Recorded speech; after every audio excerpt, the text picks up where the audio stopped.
Hello, everyone. Thank you for joining us today, where we are talking about the claim reviewer side of dental benefits claim reimbursement. I would love to welcome Dr. Dominique Fufidio, who is the CEO and founder of Fufidio Consulting Group. She has a unique coaching style because she has established herself as a successful fee-for-service private practice owner, a top-performing dental claim reviewer, and she just recently joined the Apex Dental Partners as the Director of Specialty Services. She is a co-creator of Dental Artificial Intelligence, and she understands the dental claims insurance review process inside and out, and I'm so excited to have her here today. Welcome, Dr. Fufidio. Thank you so much, Jacqueline. You've been such a great supporter throughout this whole experience, and I'm happy to be here. Oh, good. I'm so glad you're here too. So I would love to start out by having you share a little bit about your story of how you got into dentistry and exactly what it is that helped you decide to become a dentist. Mhm. It's funny, when people ask that, I always say, well, you don't want me to go all the way back to infancy. And sometimes people do, because it says a little bit about who you are and innately what you're born with. But I was the firstborn. I was the only female in a family with three brothers. So I was always very driven, very headstrong. I was the matriarch of the family, essentially.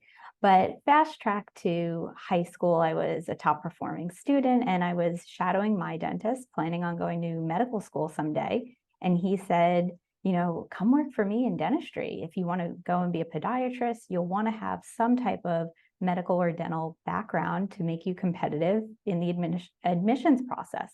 And I had to correct him and tell him that I did not want to be a doctor. I wanted to be a physician, not necessarily a dentist, because he was confused. And soon I started to love everything about dentistry, even the smells. It was really that patients came to you when they were in pain and you alleviated that, but they also came to you when they were not experiencing any pain. And the other disciplines in medicine that I started to shadow and consider, it was mostly patients that were uncomfortable or experiencing pain. So I loved that you got to know grandma, you got to know mom, dad, all the siblings. You really were able to establish a long-term relationship with the entire family in dentistry. And then there's a whole another side to my story about pursuing an engineering background, but everything, I always came back to dentistry. I just love teeth and I love the people in dentistry, organized dentistry, and the patients. That's awesome. I love that. So you no longer are a practicing dentist. You had a practice. So tell us a little bit about what made you decide to do what you're doing now. So that is a very long story. I went to a residency because I wanted to further my skills so that way my patients could come just to me for everything, all of their dental needs, and I would not need to refer out. But then I soon learned that I was becoming so busy with general dentistry that I had to refer out a lot of procedures. I had worked for a dental support organization for a little while, and it taught me how to be very efficient. And I soon opened my own practice, was highly efficient, very focused on the patients, on my team members, and that office grew substantially and very quickly. So then when I recognized it was time for me to move on and try and learn other skills, and the dentistry was becoming routine at that point, if you treat people right, there's disease. It needs to be treated. It was not hard to build the practice. I found the perfect buyer of my practice, and I've stayed in close contact with her and seen the practice further grow in my absence. And I had transitioned to the insurance market. Now, I love dentistry and I really do love learning about insurance. I had a lot of paradigm shifting moments where I was saying, it makes sense what a dental claim reviewer is reviewing for, but this is not what we were taught in dental school. And I was very intrigued by what are the criteria that these dental consultants and these dental claim reviewers are reviewing for.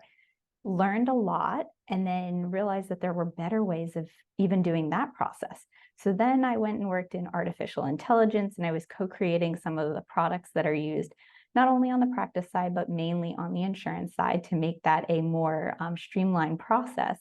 But then just giving back to my dental community, I realized how there's still so much of a knowledge gap from the general dentist and the general practice to what's happening behind the closed doors of the insurance companies. So I started wanting to give back, and I established Fufidio Consulting Group, and now I'm actually working in a dental support organization again, and I'm excited to be giving back on a larger scale there as well. That's great. So when it comes to dental reimbursement, what challenges do you help dentists and their teams solve? It sounds like you are super educated. You want that to be your focus and you want to give back to dentists. And so what are those challenges that you help dentists and teams solve? Yes, you are correct. When you transition to consulting or coaching, you're trying to alleviate the problems, eliminate some of the pain that the office or the dentist is experiencing.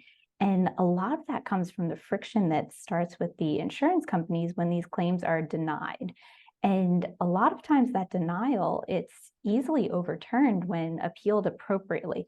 So I started Fufidio Consulting Group so that way I could help the general dentist as well as the practice learn how to navigate those insurance claims and have not only submission of clean claims, but the appropriate information on there that the claim reviewer is really looking for. So that way that maybe if you have to appeal, it's only one time and not 3-4 times and always ending in a denial. Believe it or not, and across the industry as well as in the literature, about 74-75% of claims are denied because of administrative reasons. And after the appeal process, only 7, maybe 8% of claims are actually denied for not meeting medical necessity. So it's crazy how we could really eliminate some of the overhead involved in all the back and forth and come to agreement with clinical alignment. And that's what I'm hoping to do. That's wonderful. I love that. So what would you say are the most commonly denied or appealed claims? I know there's a lot of different claims that are, being submitted, but there's got to be a percentage of those. Exactly what are those denials or appealed claims? What are the most common ones? You are correct. I mean, we have many codes that are submitted, but there are always these same claim codes or categories of codes that do pop up over and over again. And a lot of times they're related to core buildups, scaling and root planing codes. So that's your 4341 and 4342s, and then your extraction codes, and specifically those 7210s. So we see a lot of appeals related to those. We see a lot of administrative denials related to those. Those are the ones that you spend a lot of your time on as a claim reviewer, seeing the same claims over and over again, just missing some of the information that was critical to actually lead to an acceptance. That's good information for our listeners today. So can you go into a little more detail about each of those codes? Oh, I can go into a lot more detail on each of those codes. So core buildups and any indirect restoration, really, a single unit, there's so much that we can cover. And that's something that if a listener is really interested in, I can help them with the Fufidio Consulting Group. But if you're looking at your 2,500 codes, your 2,600 codes, and your 2,700 codes, so your onlays, inlays, veneers. Now, I won't cover inlays because that's another animal, as well as veneers, but crowns and onlays, a lot of insurance companies, they have the same criteria, and that criteria will carry over to those core buildups. Now, I'm going to get very technical and possibly bore you for a little while here, Jacqueline, but Okay. I think the listeners will find it rewarding to be listening to. So when a claim is submitted for a crown or potentially a crown and a core buildup, a claim reviewer, they're really looking to see, is there what we call a DMF, a amount of the tooth that's decayed, missing, or filled. And each insurance company will have a criteria as to how much of that tooth has to be decayed, missing, or filled. So is it a third of the tooth needs to be lost through to some of that compromised tooth structure? Is it a half of the tooth? Now, I bring that up because most of the insurance companies will say, we will reimburse or allow benefits for a crown on a tooth if it is a third of the tooth, or 33% if they're using AI, is decayed, missing, or filled, and there's additional decay, sometimes without. There's so much that I can talk to the listeners about on this topic. But a core buildup needs to have a substantially more amount of tooth structure that's lost. It's not meant to be a blockout or an undercut. It's meant to retain a crown. So typically we need to have a cusp completely lost. So we have one of those walls that's missing, so that retention is really compromised, or really half of the coronal part of the tooth missing. So core buildups, we do see a lot of denials and appeals for those. And if an office were to submit the appropriate photographs from the procedure and have a narrative, a well-written narrative documenting what the claim reviewer is really looking for, because even though I've alluded to these insurance companies having different criteria, it's largely similar across the board, but just slightly nuanced from one to the other. Now, there are insurance companies that will say, of course, any posterior endo, it's the standard of care to allow a crown and a buildup. But then some are saying, yes, we'll allow that crown, but that core buildup, you still need to have at least 40% of the tooth structure lost after that posterior endo. So with the core buildups in specific, I was really surprised the first time I spoke to a claim reviewer, and then when I was trained on reviewing for core buildups, that there is another code. The core buildup is the 2950, and then we also have our posting cores. But there is a 2949 code that is meant to be used more when there's a block-out that's being done, or there is an undercut that does need to be blocked out. General dentists aren't made aware of that. It wasn't part of my didactic instruction. And when I do those peer-to-peer calls and I would talk about that, it was usually something that was largely unknown in the industry. And I'm happy to talk to listeners more about that. But I know we have other codes to make our way through. So scaling and root planing, I would see time and time again a narrative that says that there's 4mm pocketing, there's bleeding on probing. But with scaling and root planing, the one distinguisher for if that claim will be paid for scaling and root planing benefits, whether it's a 4341 for the whole quadrant or the 4342 for 1 to 3 teeth in a quadrant, is there radiographic bone loss? And it has to be considered substantial enough for a claim reviewer to say, yes, beyond the shadow of a doubt, there is bone loss there. Because what I interpret as bone loss or visible bone loss on one x-ray, another consultant may say, no, I don't think that there's bone loss there. So there's actually a host of literature saying that true bone loss will be seen due to angulations of the x-ray, positioning devices at 2mm of a radiographic distance from the CEJ to the crest of bone. So there are actual measurements that insurance companies are looking for, but again, these things were just not taught in dental school. I know I'm getting very, very technical, and I have so much more to still relay about scaling and root planing, but a lot of times when a claim would come in and I was unfortunately denying those benefits or not recommending those benefits for that scaling and root planing, it's because there was 4mm pocketing and bleeding on probing, but there wasn't any bone loss. And there's a more appropriate code for that. It wasn't available when I did my training. And I think that's why there's a gap and a disconnect in the community, because it's a newer code. When I say newer, it still has been out for over a decade. But that D4346 code is really designed for cases of gingivitis, because bone loss, visible radiographic bone loss on an x-ray, is what would qualify for scaling and root planing. Now, I also saw the reverse, where I would see a 4346, which is intended for gingivitis, be submitted for a claim review, but I would have to deny it if I saw bone loss, because the more appropriate code is actually a scaling and root planing. So I have a lot of information about scaling and root planing. I actually have a whole separate module about it, because I do a lot of use cases with my clients to make sure that they know what a claim reviewer would be looking for, so they can make the most appropriate decisions in their offices. Now, there's also criteria for periodontal surgeries. Was there a pre-surgical workup? There's so much information out there that's just not distributed to the offices. And it is common knowledge, if anyone were to do a peer-to-peer review and ask a claim reviewer what they're looking for, all this information would be relayed to them. But I know that we still have another section of codes to get through, and the extraction codes. That 7210 surgical extraction code is notoriously one of the hardest to have reimbursed, because there needs to be sectioning and or bone removal. Now, we're not saying that the tooth was sectioned and benefits would be allowed just because the tooth was sectioned or bone was removed.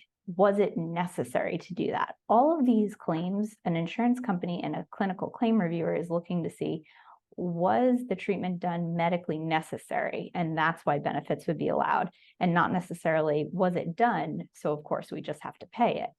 So I have a whole nother module about extractions to make sure that the key terminology is included in the clinical documentation that's being submitted, so that way claims can be successful. So I know I spoke a lot there. I want to open it back up to you because we were talking about the most commonly denied and then appealed claims. Yeah, no, that sounds great. So you've covered core buildups, scaling and root planing, and extraction codes, which sounds like all of those. It sounds like you are an expert really in all of those areas. And I'm excited for our dental community to learn more about you and your organization, Dominique. So tell me what happens if a claim is still denied, like, or an appeal is denied, and what would a practitioner do if that's the case? Yes, because 74% of claims are denied the first time around due to administrative reasons, definitely appeal it. Read the EOB, the explanation of benefits, and I'm not saying the dentist has to. This could be anyone in the office, the insurance coordinator. Read that EOB and see, why was it denied? Did you need a PA that showed the entire apex? Did you need a full series of x-rays? Did you need a perio chart, the date of insertion, prior insertion for one of those crowns?